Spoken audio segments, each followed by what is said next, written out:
بسم اللہ الرحمن الرحیم۔ اللہ تعالیٰ ایمان کی برکت سے مومنین کو دنیا و آخرت میں مضبوط و ثابت قدم رکھتے ہیں۔ دنیا میں کیسی ہی آفات و حوادث آئیں، کتنا ہی سخت امتحان ہو، مومن کلمہ طیبہ کی بدولت ثابت قدم رہتا ہے۔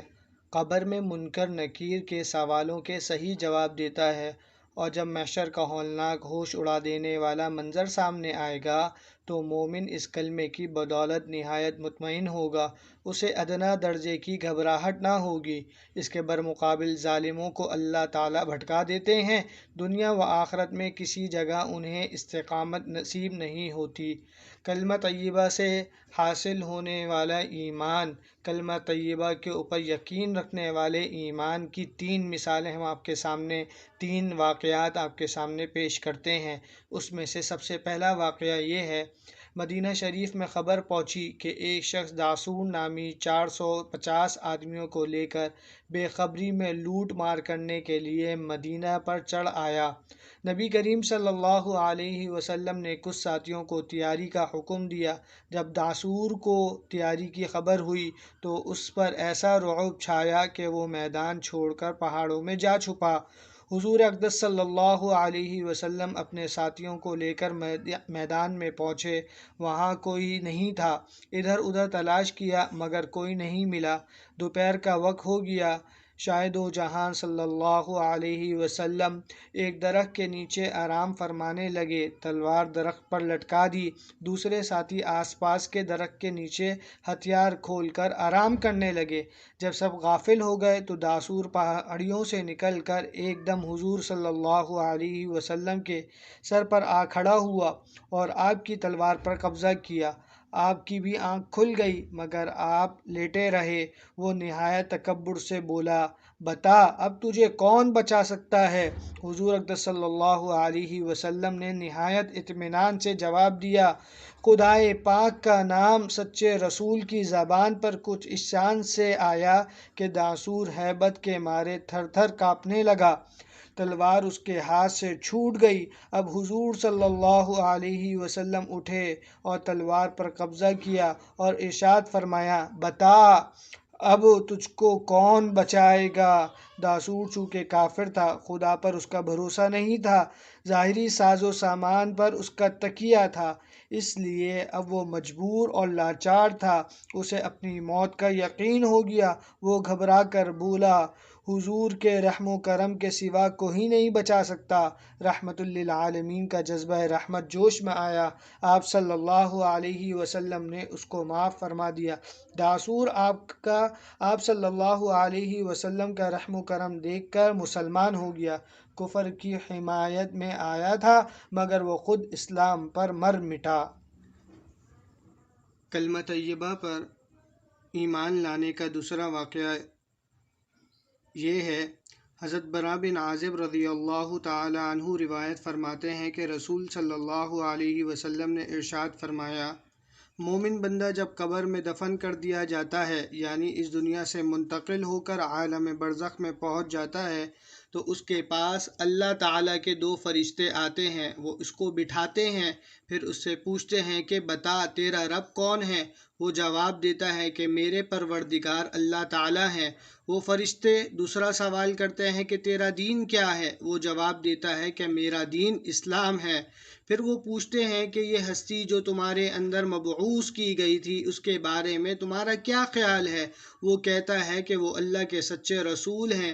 اب فرشتے پوچھتے ہیں کہ یہ باتیں تمہیں کس نے بتلائیں؟ وہ جواب دیتا ہے کہ میں نے اللہ تعالیٰ کی کتاب پڑھی، میں نے اس پر ایمان لایا، میں نے اس کی تصدیق کی۔ رسول صلی اللہ علیہ وسلم نے ارشاد فرماتے ہیں کہ مومن بندے کا یہی جواب جس کے متعلق قرآن مجید میں ارشاد فرمایا گیا ہے، اعوذ باللہ من الشیطان الرجیم یثبت اللہ الذین آمنوا بالقول الثابت فی الحیاة الدنیا وفی الآخرہ۔ ترجمہ: اللہ تعالیٰ ایمان والوں کو پکی بات کے ذریعے یعنی دنیا کی زندگی میں اور آخرت میں مضبوط رکھتے ہیں۔ اس کے بعد رسول صلی اللہ علیہ وسلم نے ارشاد فرمایا کہ ایک ندا دینے والا آسمان سے ندا دیتا ہے کہ میرے بندے نے ٹھیک بات کہی اور صحیح جوابات دیے، لہٰذا اس کے لیے جنت کا فرش کرو اور جنت کا اس کا لباس پہناؤ، جنت کی طرف اس کے لیے ایک دروازہ کھول دو۔ چنانچہ وہ دروازہ کھول دیا جاتا ہے جس سے جنت کی خوشگوار ہوائیں اور بھینی بھینی خوشبوئیں آنے لگتی ہیں اور منتہائے نظر تک اس کے لیے جنت کشادہ کر دی جاتی ہے۔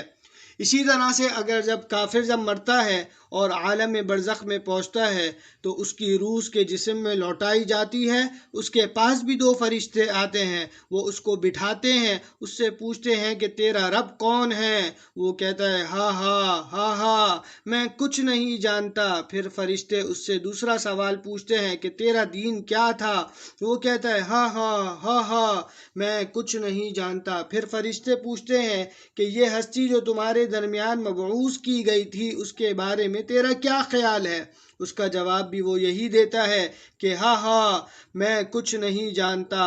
پھر آسمان سے ایک ندا دینے والا اللہ تعالیٰ کی طرف سے پکارتا ہے کہ اس نے جھوٹ کہا، یعنی یہ جانتا سب کچھ ہے مگر چونکہ زندگی بھر منکر رہا اس لیے اب اقرار کس منہ سے کرے۔ اس کے لیے دوزخ کا فرش کرو اور دوزخ کا لباس اس کو پہناؤ اور اس کے لیے دوزخ کا ایک دروازہ کھول دو۔ رسول صلی اللہ علیہ وسلم ارشاد فرماتے ہیں کہ اس کو برابر دوزخ کی گرمی اور آگ کی لپٹیں اور جھلسا دینے والی ہوائیں پہنچتی رہیں گی اور اس کی قبر اس پر نہایت تنگ کر دی جائے گی، جس کی وجہ سے اس کے سینے کی پسلیاں ادھر سے ادھر ہو جائیں گی۔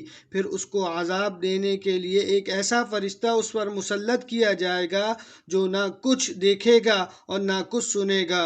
اس کے پاس لوہے کی ایک ایسی ہتھوڑی ہوگی، اس کے پاس لوہے کی ایک ایسی مونگری ہوگی کہ اس کی اگر ایک چوٹ کسی پہاڑ پر ماری جائے تو وہ بھی مٹی کا ڈھیر ہو جائے۔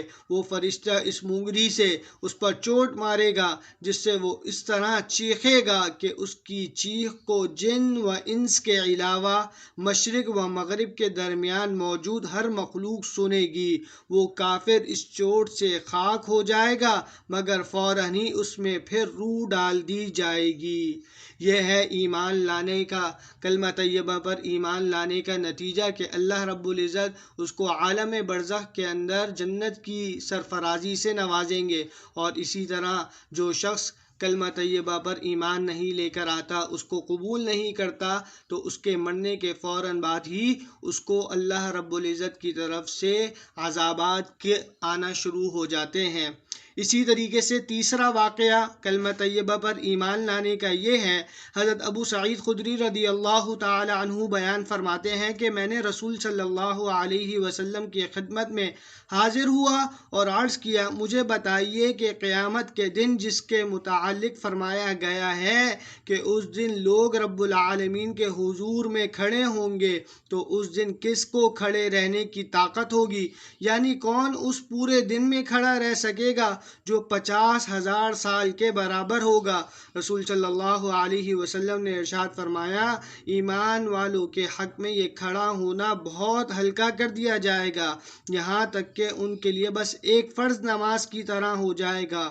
قرآن میں بھی یہی ارشاد فرمایا گیا ہے، اعوذ باللہ من الشیطان الرجیم فَإِذَا نُقِرَ فِي النَّاقُورِ فَذَلِكَ يَوْمَئِذٍ يَوْمٌ عَسِيرٌ عَلَى الْكَافِرِينَ غَيْرُ يَسِيرٌ۔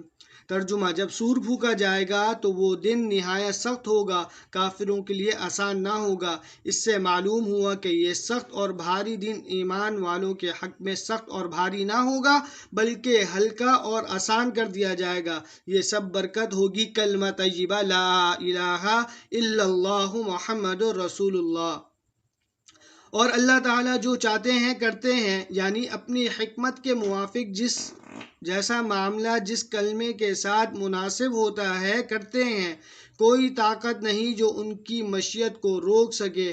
حضرت ابی بن کعب، عبداللہ بن مسعود، حذیفہ بن یمان رضی اللہ تعالی عنہ کا ارشاد ہے کہ مومن کو اس بات کا اعتقاد لازم ہے کہ اس کو جو بھی چیز حاصل ہوئی ہے وہ اللہ پاک کی مشیت اور ارادے سے حاصل ہوئی ہے، اس کا نہ ملنا ممکن تھا، اسی طرح جو چیز حاصل نہیں ہوئی اس کا حاصل ہونا ممکن نہ تھا۔